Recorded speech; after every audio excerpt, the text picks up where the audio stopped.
episode 14ရဲ့စမှာတော့လွန်ခဲ့တဲ့15နှစ်ကကိုချင်းရဲ့သားဖြစ်သူတက်ခံရတဲ့အချိန်ကိုပြထားပြီးကိုချင်းရဲ့သားတွေကအကြောင်းဆင်းလို့ကစားကွင်းမှာဆော့နေကြစေးသမားကိုပြဲကကစားကွင်းထဲရောက်လာပြီး6လက်မဓာတ်အုပ်ကိုင်းကစေးကွဲပြီးကိုချင်းရဲ့သားကိုဓာတ်နဲ့ထောက်ထားခဲ့ပါတယ်ကိုချင်းရဲ့မိမကိုချင်းကိုဖုံးဆက်ပေမဲ့ကိုချင်းကလည်းလားတူအမှုနဲ့အတူတူအာဂျီမာရဲ့ကလေးကိုကယ်နေလို့ဘုံကင်မှုမှာဖြစ်နေခဲ့ပါတယ်ဒါတွေကိုကိုချင်းကပြန်တွေးနေခဲ့ပြီးသူ့ကြောင့်သူသားလေးတရားတာဆိုပြီးရင်နာမဆုံးဖြစ်နေခဲ့ပါတယ်ကိုချင်းလည်းသူသားတက်ခံရတဲ့နေ့မှာကိုပြဲရှိရဲ့မွေးဆေးရုံကိုတွားလိုက်ပြီးအပြန်မှာရွှေလားနဲ့တဲ့တို့ကရွှေလားကလည်းကိုချင်းရဲ့ကလေးရှိတဲ့မူခင်းနေရာကိုချိန်ပြီးရောက်လာပေမဲ့မကယ်တင်နိုင်ခဲ့လို့နောက်တရမစုံဖြစ်နေခဲ့ကကိုချင်းကိုတောင်းပန်ခဲ့ပြီးကိုချင်းကတော့ကန်စီမန်ယာကိုလည်းသူ့လည်းတတ်မှတ်ထားပြီးမလို့ကိုလားရွှေကိုခွင့်လွှတ်ပေးလိုက်ပါတယ်။ခံကျော်ကတော့မီနာဆောင်ဝဲဖြည့်ဖို့အတွက်မေဝေါင်းတွေကိုလိုက်လံရှာဖွေနေခဲ့ပါတယ်။အဲဒီခံကျော်ရဲ့ပပနဲ့မမခံကျော်အလုပ်လုပ်တဲ့တရားဥပဒေရုံကိုရောက်လာခဲ့ကကိုချင်းကိုလာတွေ့ခဲ့ပါတယ်။ရုံကလုံခြုံရေးကလည်းမပုံနေနဲ့မှဝင်လို့ရမယ်လို့ပြောနေပေမဲ့မပုံနေကြခဲ့တဲ့ခံကျော်မိဘတွေနဲ့လုံခြုံရေးကောင်လေးနဲ့ပြဿနာတက်နေကြပါတယ်။ပြဿနာတက်နေတော့ဦးထိပ်ပြောင်ကရောက်လာကခံကျော်ရဲ့မိဘတွေကိုဝင်လို့ဆက်ပြီးသမင်းစားဆောင်မှာစကားဆက်ပြီးပြောဖို့ခေါ်လိုက်ပါတယ်။ပြောနေတော့ခံကျော်ကရေးကြီးတုတ်ပြန်နဲ့ပြေးလွှားရောက်လာခဲ့ကသူကြက်ကြော်ဆိုင်မှာလှုပ်ခဲ့တဲ့အကြောင်းမိဘတွေတီသွားမှစိုးရိမ်နေခဲ့ပါတယ်။ခံကျော်ကလည်းမိဘတွေကိုလာရင်ကိစ္စမေးတော့အဖေဖြစ်သူကမနက်ကခံကျော်ရဲ့ဒေါ်လေးဖုံးဆက်ခဲ့ကခံကျော်ကကြက်ကြော်ဆိုင်မှာလုံနေကြောင်းပြောသွားလို့ခံကျော်ကိုမေးဖို့လာခဲ့တာလို့ပြောလိုက်ပါတယ်။ဦးထိပ်ပြောင်ကနေပြီးတရားလူကြီးတယောက်ကဘလို့လို့ကြက်ကြော်ဆိုင်မှာလုံမှလဲဆိုပြီးကပြောပေးခဲ့ကခံကျော်ကတော့မိဘတွေပြန်မဲ့ချင်ဝဲမျှော်နေခဲ့ပါတယ်။ဒီလောနဲ့မပြန်ခင်လေမေဖြစ်သူကရွာနေရကြောင်းဆယ်လဖီလေးနှစ်ပုံလောက်ရိုက်ပေးလိုက်ရပါသေးတယ်။မိဘတွေပြန်သွားတဲ့ဦးထိပ်ပြောင်ကခံကျော်ကိုတရားလူကြီးကောင်ပြစ်ဖို့ကိုချင်းစီကိုပို့လိုက်ရကြောင်းပြောလိုက်ပါတယ်။စာပဲတော်ပြီးထက်တန်းစိတ်ဓာတ်ကိုပိုင်ဆိုင်ထားတဲ့အခွန်သက်တရားသူကြီးမဟုတ်ပဲပြည်သူတွေရဲ့နေရာမှာဝင်ရောက်ကိုချင်းစာတတ်တဲ့တရားသူကြီးဖြစ်စေချင်လို့ဒီလိုပို့လိုက်ရကြောင်းပြောလိုက်ပါတယ်။ကိုချင်းရဲ့အမှု2ခု3ခုလောက်ကိုလည်းဖြည့်ရှင်းပြီးပြီမလို့အတွေ့အကြုံကလုံလောက်ပြီလို့တွေးကခန့်ကျော်ကိုတရားရုံးစီပြန်လာဖို့ပြောလိုက်ပါတယ်။ခန့်ကျော်ကလည်းကိုမလုံလောက်သေးဘူးလို့ထင်ကတရားရုံးပြန်လာဖို့ညင်းလိုက်ပြီးကိုချင်းစီမှာ2လလောက်ပညာထက်ယူမယ်လို့ပြောခဲ့ပါတယ်။ပြင်မင်းဆိုင်မှာတော့ရေကောက်ပွဲရှုံးသွားတဲ့ဖိုးကြီးကလရမိုင်နေတော့တူရီတော့ဘတ်တော်သားတရုတ်စားတော့တိုင်တထေးကရောက်လာပြီးနောက်ကရွေးကောက်ပွဲဝင်ပြန်မဲ့ပတ်စက်တွေကိုရင်းနှီးမြုပ်နှံတင်တယ်လို့ပြောတော့ပုတ်တိုင်းမို့နန်းငယ်ဖြစ်သွားကအဖိုးကြီးကလည်းကက်လန်အောင်ပြတ်စောလို့နှကောင်သားကိုက်နေကြပါတယ်။အာဂျီမာကတော့ကိုချင်းရဲ့သားလေးနှစ်ပတ်လည်မှာကိုချင်းသားလေးအတွက်ဖုံးเจ้าမှာသွားဆုတောင်းပေးနေခဲ့ပါတယ်။ဒါပေမဲ့အာဂျီမာကိုတော့ဆက်ဟောင်းကစောင့်ကြည့်နေမှမရိပ်မိသေးပါဘူး။အာဂျီမာကလည်းသူ့ကလေးကိုကယ်နေလို့ကိုချင်းရဲ့ကလေးတည်ဆုံးရတာပဲလို့တွေးကကိုချင်းတို့မိသားစုပေါ်အာနာစိတ်တွေနဲ့ပြည်နေခဲ့ပါတယ်။ကိုချင်းကတော့သူ့သားလေးတည်ဆုံးခဲ့ရတဲ့ကစားကွင်းမှာပဲအာတူဘဝတ်ဆောင်ဝတ်ကတယောက်တည်းငူကြီးထိုင်ပြီးပူစေတော့ကရောက်နေကြပါတယ်။ပေမင်းဆိုင်ပိုင်ရှင်ကကိုချင်းကြက်ကြော်ဆိုင်နဲ့ဝင်လာခဲ့ကကိုချင်းကိုရှာပေမဲ့မီနာကဒီနေ့ကကိုချင်းရဲ့အားလေးရဲ့လို့ပြောကအရင်နှစ်တွေတုန်းကလည်းဒီနေ့မှာပဲအားလေးရဲ့ယူကြောင်စဉ်းစားမိပြီးဒီနေ့ကကိုချင်းအိမ်မှာကတော့ပွဲရှိရလားလို့ထင်ကြီးပေးပြီးပြန်သွားခဲ့ပါတ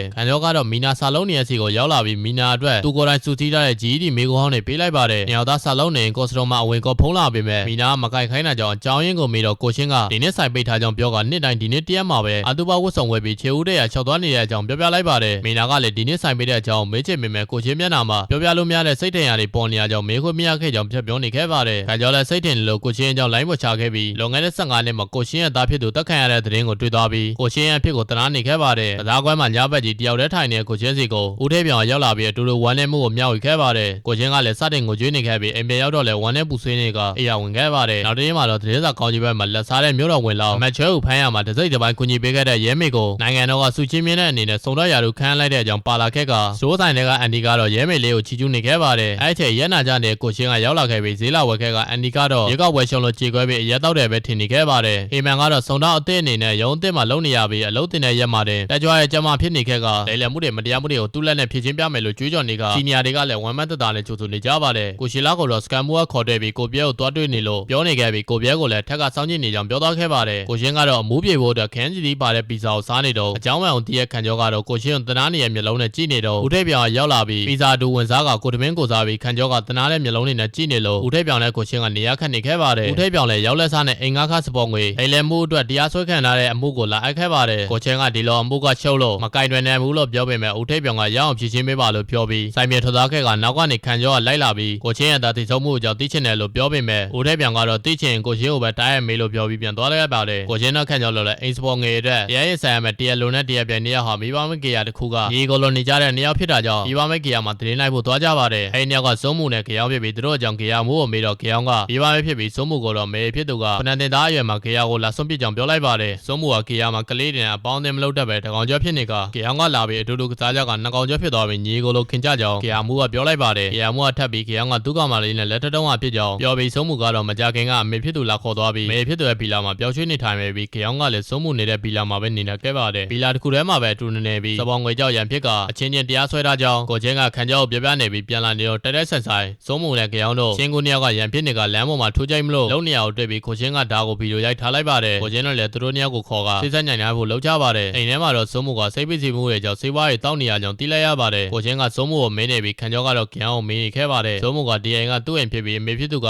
မလုပ်ပေးနိုင်ခဲ့တာတွေအတွက်အားနာလို့ပေးခဲ့ကြောင်းပြောနေခဲ့ပါတယ်ဒါပေမဲ့ဒီဗီလာအိမ်နေရာအပေါင်ခံရတာဖြစ်ပြီးကြောင်ကဒါအောင်မသိပဲပွဲစားရုံကဒီကိုပြောင်းလာခဲ့ကြောင်းတကယ်ချင်းစိုးမှုကပါဒီဗီလာပိုင်ရှင်ဖြစ်ကြကြောင်းဘာမှမသိပဲပြောင်းလာခဲ့ရကြောင်းပြောလိုက်ပါတယ်စိုးမှုကလည်းစပောင်ငွေဘာစုံတာမသိပဲအမေဖြစ်သူကပဲပတ်စံကိစ္စကိုကင်တွယ်ကြောင်းပြောလိုက်ပါတယ်ကြောင်ကလည်းစိုးမှုကစပောင်ငွေလိမ့်လဲထင်ပြီးတရားစွဲဆိုတာကြောင့်ပြောကဒီငွေတွေနဲ့သူ့ကောင်မလေးကိုလက်ထပ်ခွင့်တောင်းဖို့ကြံတာကြောင့်ပြောလိုက်ပါတယ်ကိုချင်းတို့လည်းအမေဖြစ်သူကဘော်လီဝယ်လုံးနေမှန်းသိတာကြောင့်အမေဖြစ်သူကိုထောင်လန်းမှုလုပ်ကြပါတယ်ကိုရွှေလားတို့ကလည်းဒီဗီလာမို့ကိုကင်တွယ်နေရပြီးလိုက်စုံစမ်းနေကစိုးမှုရဲ့အမေမီဆူအိမ်ကိုရောက်လာပေမဲ့အိမ်ကလူမနေရဲ့ပုံပေါ်နေခဲ့ပါတယ်ကိုချင်းတို့လည်းအိမ်ငါးစာချုပ်တွေစစ်ဆေးနေခဲ့ကတကယ်တော့မီဆူကစပောင်ငွေတွေကိုလိမ်သွားပြီးတားဖြစ်သူစိုးမှုကိုဗီလာပိုင်ဆိုင်ခွင့်လွှဲအပ်ပေးခဲ့တာကြောင့်တရားလိုတွေကစိုးမှုကိုပဲတရားစွဲဆိုခဲ့ကစိုးမှုကတော့မတရားခံနေရပါတယ်ဒါအောင်စိုးမှုကမသိပဲအမေဖြစ်သူကိုယုံကအကျွေးလည်းပဲနေခဲ့ပါတယ်ကိုချင်းလည်းအမှုကိစ္စကိုကိုကကောက်ပြောပြလိုက်ပြီးမီဆူရဲ့အခုယောက်ျားအိမ်ရောင်းဝယ်နဲ့လိမ်လည်မှု၃ခုရှိကြောင်းပြောပြလိုက်တာကြောင့်မီဆူနဲ့နောက်ယောက်ျားကပေါင်းချက်နေမှန်းတည်သွားခဲ့ပါတယ်ကိုချင်းကလည်းအသွင်ယူဖို့မီဆူရဲ့အိမ်ချမွေပွဲစားရူထဲကိုထည့်ပေးဖို့ပြောလိုက်ပေမဲ့ပတ်စံမရှိတာကြောင့်တတိဘက်ကိုပဲပြေးကပ်ကအမှုကိစ္စအတွက်ပတ်စံလိုကြောင်ပြောလိုက်တော့ရေချန်ရဲ့တတိဘက်လည်းကိုချင်းကိုထောက်ပံ့ပေးဖို့သဘောတူလိုက်ပါတယ်အကြီးမရဲ့အဆက်အောင်ကတော့ချောင်းကြည့်